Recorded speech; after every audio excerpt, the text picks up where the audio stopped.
Hello and welcome to the editorial analysis of The Hindu. Today we shall be discussing the editorial of the 21st of March. So coming to the first article, Reality of Impunity and Rhetoric of Human Rights. Now the context here is with regards to the Sitamarhi district episode.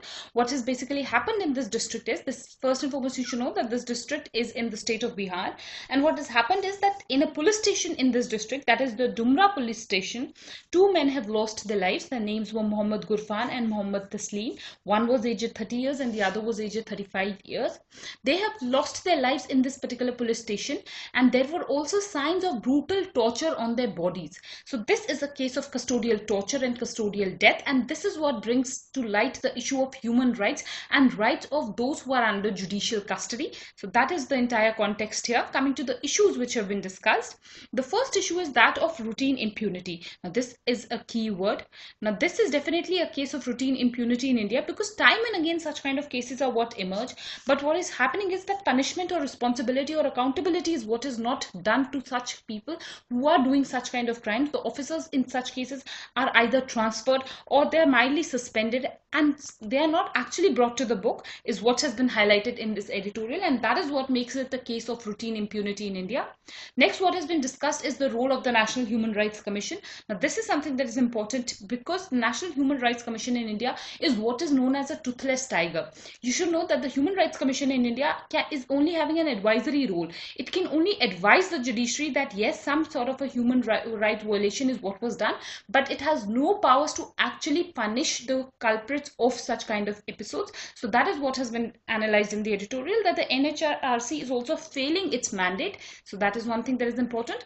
Next, what is important is that this issue is an endemic one. This is endemic to India because some facts are what have been given here, that last year approximately 144 people lost their lives in custody.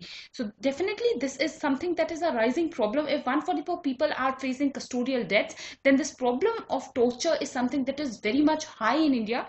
Not only is it important that these deaths are what are coming to the fore, even if the deaths are what are not reported, then also torture is something that is believed to be a common usage in the police stations, a common theory that is propagated by the police officers. So that is something that has been discussed in this particular editorial.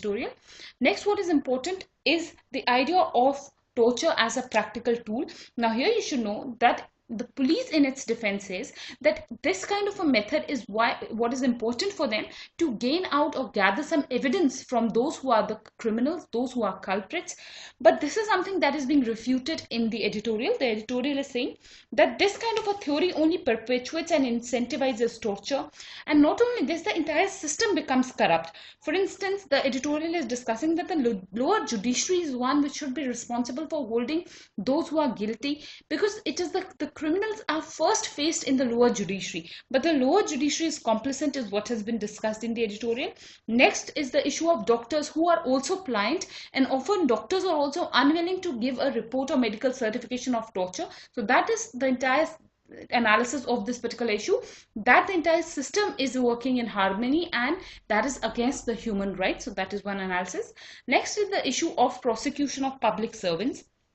Now the editorial is discussing that South Asia probably is one of the rare areas in the entire world where permission from political executive is what is required for prosecution of public servants. You should know even in India this permission is what is required. So this is one criticism that is being done in the editorial, that if the public servants have done something wrong, they should be held guilty, they should be immediately brought behind the bars, but that is what does not happen. Rather, this protection is what is given to them, where a permission is what is going to be warranted, and this not only delays justice to the victim, it also in a way protects the unethical acts that are done by the public servants. So that is one analysis which has been given. Next is the issue of evidence from torture. Now the police often says, as I mentioned above also, that they are adhering to some kind of torture as a practical tool to gather some evidence. Here the editorial is discussing that first and foremost, this kind of an evidence is what is not admissible in court. Also, this kind of an evidence, gathering such kind of an evidence, is what is illegal and it is immoral. And also it is not a useful tool to stop crime, because this kind of a strategy that is being used by the police is in no way acting as a deterrent.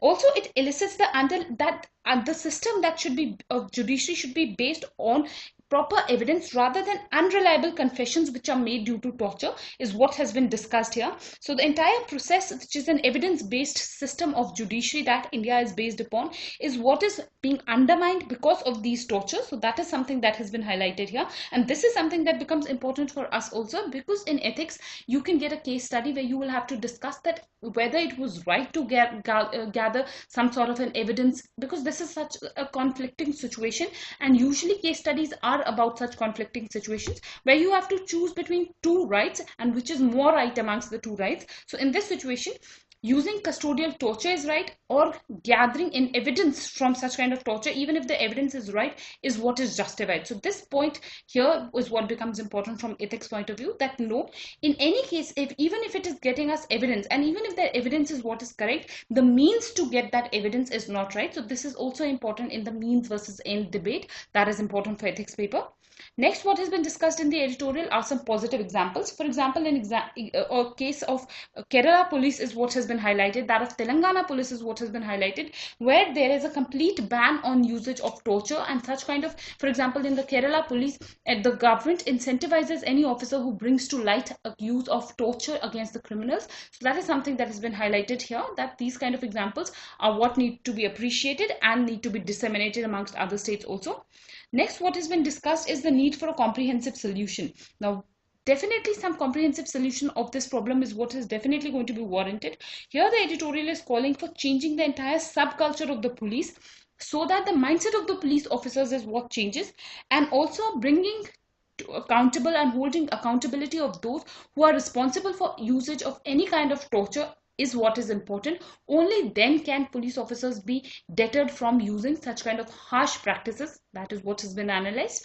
Next is the issue of UN Convention Against Torture. Now, India had signed this convention in the year 1997, but despite signing this convention, India has till date not ratified this particular convention. Not only that, India has not even brought a law against torture. So this is something that has been highlighted here, that there is an urgent need of a law against torture in India.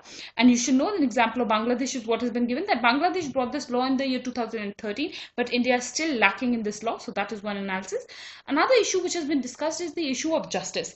Now here, even if the punishment is what is given to the guilty, can actual justice be brought to those who have lost their lives? How can we bring back those lives that have been lost because at the altar of custodial torture is what has been discussed in this editorial. So these kind of cases are what are important, because these cases are irreversible. A life that has been lost cannot be brought back, and that is something that becomes important. So what is important here is that we curb such kind of deaths before they take place, and that is what is the entire analysis of this particular issue. The topic becomes important from General Studies paper 1 as a social issue. It is important, and also as an ethical question this has much relevance. So for paper 4 also this is what is going to be important.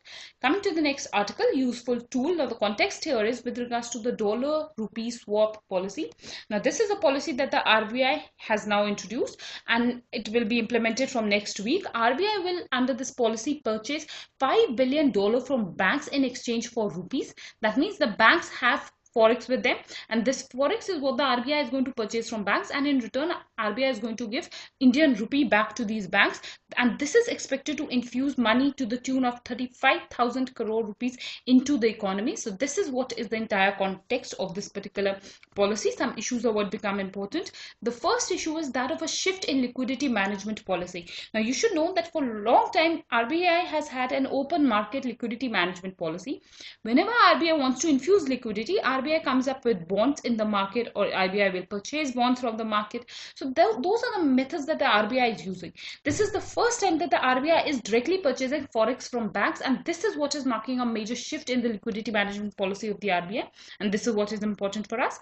Next, what is important is that now the banks are going to get an interest on the forex. So that is something that is going to be a positive for the banks, especially at a time when the banks are troubled due to rising NPAs and lacking profits. So in that time, this is something that is a positive for the banks. Next, what is important is that RBI's forex reserves are going to shore up. This is something that is in the interest of RBI itself also. Also, what is important is that the bond yields have increased. Now, why have the bond yields increased? Because the RBI with this policy is giving a signal that no more bonds are what are going to be released by the government. So the value of the bonds that are already existing is what has increased. So that is why bond yields have increased.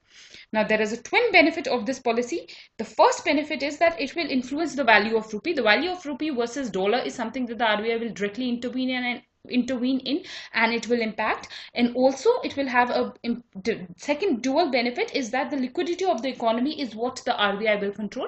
So those are the twin benefits which have been discussed here. Next, what is important is the issue of cost of borrowing. Now you should know that at present in India the cost of borrowing is something that is very high, and it is expected that this cost of borrowing is what is going to get lowered because of infusion of liquidity. But what has been discussed is that banks largely are reluctant in signaling these messages further to the economy. They only get benefits from the RBI and they are not forwarding these benefits. So it is warranted that these signals are what are transferred to the economy. So that is one analysis that is important vis-a-vis this article. Now coming to the next article, the case of missing election in Jammu and Kashmir. Now this article is not very important. It is a political one, but some points are what become important. The first context is that the election commissioner or the Election Commission of India has now declared that election in Jammu and Kashmir will be delayed. So that is the entire context.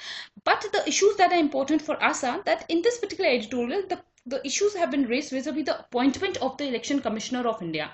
Now you should know that at present it was Mr. Sunil Arora, who has been appointed as the Chief Election Commissioner of India, and questions are what are being raised on his appointment. The process of appointment of Election Commissioner of India is what is enumerated in the Article 324 of the Constitution of India. So this is the first point that is important. Here you should know that it is the President who appoints the Election Commissioner of India, and there is no committee that is formed to suggest upon the nomination or election of the Election Commissioner of India. So this is something that is important, that this is a sole prerogative of the executive only, and no check is what is being maintained on the executive. So this is one important analysis that can be drawn from this editorial, and this is a question that can come in General Studies paper 2 vis-a-vis the impartiality of the Election Commission of India. So these kind of questions are what we can expect. Some historical aspects of what have been given in this particular editorial. The first is with regards to the constitution maker himself, that is Dr. B.R. Ambedkar. The editorial is discussing that Dr. B.R. Ambedkar in his debates at that point of time had agreed that it was one of the biggest flaws of the constitution that he was unable to devise a mechanism where the appointment of Election Commission of India could have been done in a more impartial way. So this was an acknowledgement that was done by Dr. B.R. Ambedkar himself. Later in the year 1974, a committee on electoral reforms was what was appointed under Jayaprakash Narayan, and the committee had also called for reforming the system of appointment of the Election Commissioner of India. Next, in May 1990, an all-party committee on electoral reforms was again formed, and this party also recommended for a change in the system of appointment of Election Commissioner of India. It has been for long suggested that a selection committee is what should be formed, with the leader of the opposition being a member to it, and also the Chief Justice of India should be a member to it. Only in those scenarios can the office be truly impartial. So that is what has been highlighted in this editorial, and that is the only important aspect, and a question can come because this is a difficult issue, and it also has more relevance in the present times, and it is also a mix of the core areas of polity. So that is what makes this entire topic important. And that's all for today's discussion. I thank you all for watching this video.